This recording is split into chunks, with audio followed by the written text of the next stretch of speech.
Hey all, and welcome to my YouTube.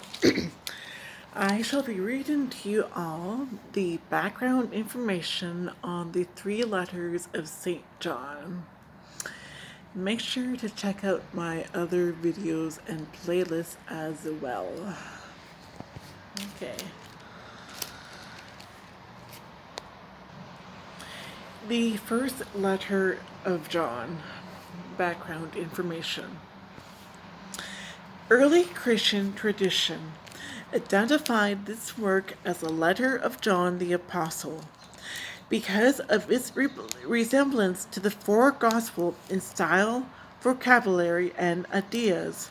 It is generally agreed that both works are the product of the same school of Johannian Christianity. The terminology and the presence or absence of certain theological ideas in 1 John suggests that it was written after the Gospel. It may have been composed as a short treatise on ideas that were developed more fully in the fourth Gospel. To others, the evidence suggests that 1 John was written after the fourth Gospel as part of a debate on the proper interpretation of that Gospel. Whatever its relation to the Gospel, 1 John may be dated toward the end of the first century. Unlike 2 and 3 John, it lacks in form of salutation and epistolary conclusion of a letter. These features its prologue and its emphasis on doctrinal teaching makes it more akin to a theological treatise than to most other New Testament letters. The purpose of the letter is to combat certain false ideas, especially about Jesus, and to deepen the spiritual and social awareness of the Christian community. Chapter 3, verse 17. Some former members, Chapter 2, verse 19, of the community refused to acknowledge Jesus as the Christ, Chapter 2, verse 22, and denied that he was a true man, Chapter 4, verse 2.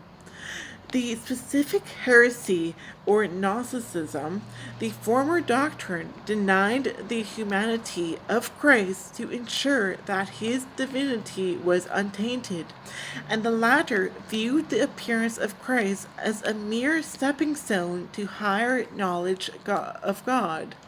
These theological errors are rejected by an appeal to the reality and continuity of the apostolic witness to Jesus. The author affirms that authentic Christian love, ethics, and faith take place only within the historical revelation. The author affirms that authentic Christian love, ethics, and faith take place only within the historical revelation and sacrifice of Jesus Christ. The fullness of Christian life as fellowship with the Father must be based on true belief and result in charitable living. Knowledge of God and love for one another are inseparable. An error in one area inevitably affects the other. Although the author recognizes that Christian doctrine presents intangible mysteries of faith about Christ, he insists that the concrete Christian life brings to light the deeper realities of the gospel. The structure and language of the letter are straightforward yet repetitious. The author sets forth the striking contrast between light and darkness, Christians, Christians and the world, and truth and error to illustrate the threats and responsibilities of Christian life.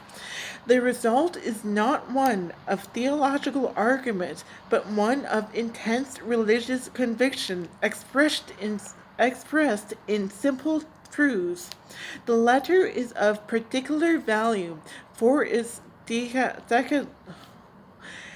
declaration of the humanity and divinity of Christ as an apostolic teaching, and for its development of the intrinsic connection between Christian moral conduct and Christian doctrines. The principal divisions of the first letter of John are the following. Book 1, Prologue, Chapter 1, verses 1 through 4. Book 2, God as Light, Chapter 1, verse 5 through Chapter 3, verse 10.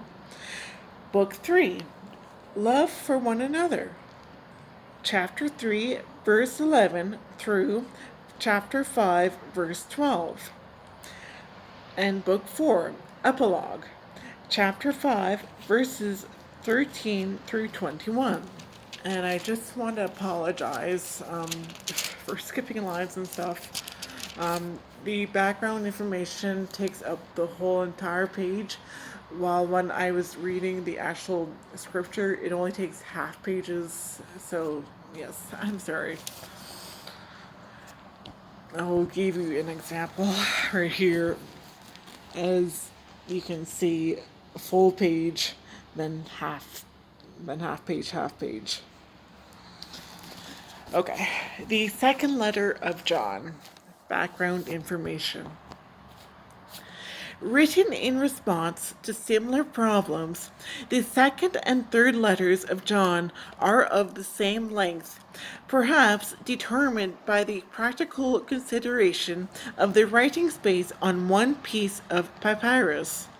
In each letter, the writer calls himself the presbyter, and their common authorship is further evidenced by eternal similarities in style and wording, especially in the introductions and conclusions.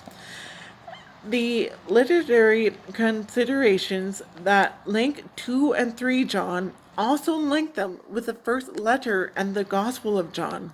The concern with truth, Christology, mutual love, the new commandment, Antichrist, and the integrity of witness to the earthly Jesus mark these works as products of the Johannian school. The identity of the presbyter is problematic. The use of the title implies more than age and refers to his position of leadership in the early church. The absence of a proper name indicates that he was well known and acknowledged in authority by the communities to which he writes. Although traditionally attributed to John the Apostle, these letters were probably written by a disciple or scribe of an apostle. The traditional place and date of composition, Ephesus at the end of the first century, are plausible for both letters. The second letter is addressed to the chosen lady and to her children. This literary image of a particular Christian community reflects the specific destination and purpose of the letter. Unlike 1 John, this brief letter is not a theological treatise, but a reply to problems within the church. The Johannian themes of love and truth are used to support practical advice on Christian living. The presbyter encourages community members to show their Christianity by adhering to the great commandment of mutual love and to the historical truth about Jesus. The false teaching present among them is a spiritualizing Christology that may tempt some members to discount teachings about the incarnation and death of Jesus the Christ. Cf. 1 John chapter 4, 2. For their protection, the presbyter forbids hospitality toward unknown or progressive Christians to prevent their infiltration of the community. The second letter preserves the Johannian concerns of doctrinal purity and active love in the form of pastoral advice to a threatened community. The third letter of John, background information. Okay. The third letter of John, preserves a brief glimpse into the problems of missionary activity and local autonomy in the early church. In contrast to the other two letters of John, this work was addressed to a specific individual, Gaius. This letter is less theological in content and purpose. The author's goal was to secure hospitality and material support for his missionaries, and the presbyter is writing to another member of the church who has welcomed missionaries in the past. The presbyter commends Gaius for his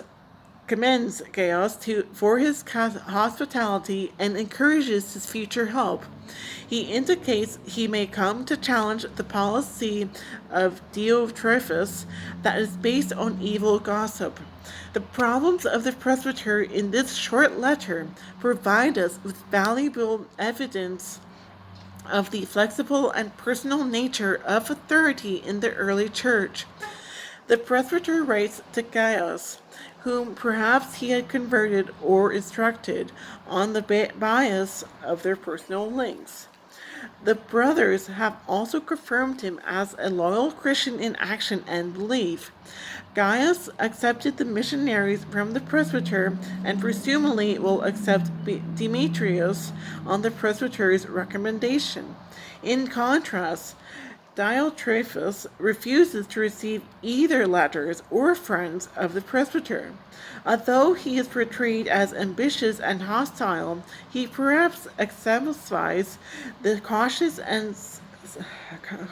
and sectarian nature of early Christianity. For its own protection, the local community mistrusted missionaries as false teachers. Most interestingly, Diotrephes seems comfortable in ignoring the requests of the presbyter. The presbyter seems to acknowledge that only a personal confrontation with Diotrephes will remedy the situation. Verse 10. The division, however, may also rest on doctrinal disagreement in which Gaius and the other friends accept the teaching of the presbyter, and Diotrephes has been thus viewed by some as an overly ambitious local upstart trying to thwart the advance of Orthodox Christianity, by others as an Orthodox Church official suspicious of the teachings of the presbyter, and those in the Johannine school who think as he does, or by still others as a local leader anxious to keep the debates in the Johannine community out of his own congregation.